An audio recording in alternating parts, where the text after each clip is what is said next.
And we're keeping an eye on your health. Today we are talking about medication error among small children. You know, sometimes parents make that mistake. How common is that? Yeah, the reason we picked this as a topic is it's very common. So listen up, parents. This occurs once every 8 minutes. Can you believe that? That's every crazy. 8 minutes. And from the years 2002 to 2012, there were 700,000 children less than 6 years old who had a medication error by parents. So it's important to recognize this. 1 out of every 4 of those were less than 1 year old. And this led to 25 deaths and 1,900 critical care admissions, if you look at the data. So this is a serious problem, and parents, listen up. So the reason this is happening is because what kind of medicines do children take, especially 1 year old and that Usually age? liquid. And then who the heck understands like a teaspoon versus milliliter, a cc's, yes. tablespoon? It gets confusing. It's like you need to know calculus to figure this stuff out. So the 8 out of every 10 of these errors, you know, as expected, were due to liquid medications, and the measurement becomes a problem.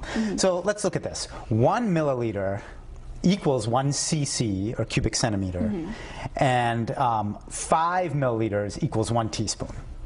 Okay. So 5 cc's or 5 milliliters equals 1 teaspoon. But we shouldn't be giving medicines out of a spoon. So toss the spoon and go to your pharmacy and buy one of these. And it does the measuring for you. It has it written out on the side for those of us that are numbers challenged. Yes, so we don't want to think too much during this.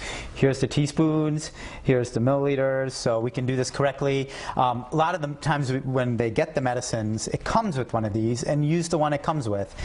And remember, it's weight-based at this, you know, in this age group, so it's not, you know, the same dose like it is for adults. And we shouldn't be using the siblings' medications or anyone's medications. We shouldn't be assuming the doses. And we shouldn't be using leftover medications from last time because the child might have grown and it's a different dose this time. So the dosing is one reason that these medication errors occur.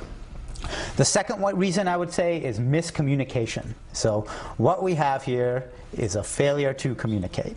So 2 parents working hard at home. One parent comes home, gives the medicine.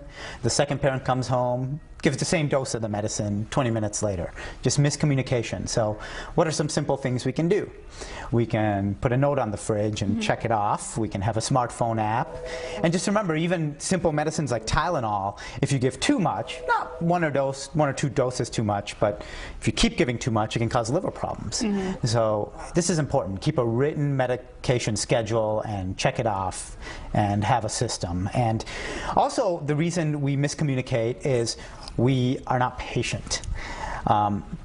We give that Tylenol, or we give a medicine and the fever doesn't come down, and then we give it again 10 minutes later. So remember, you know, especially in a lot of these viral illnesses, the fever doesn't come down right away. And viruses, antibiotics don't work at all. So we're purposely not giving antibiotics. We're giving fever meds, and just be patient. It may not work right away. So these are some reasons that children may be getting overdosed.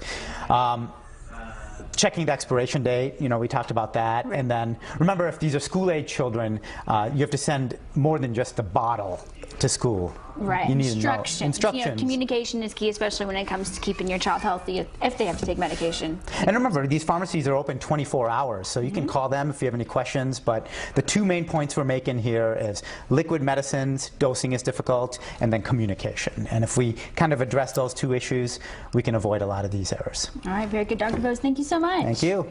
We're going to take a break. We'll be right back.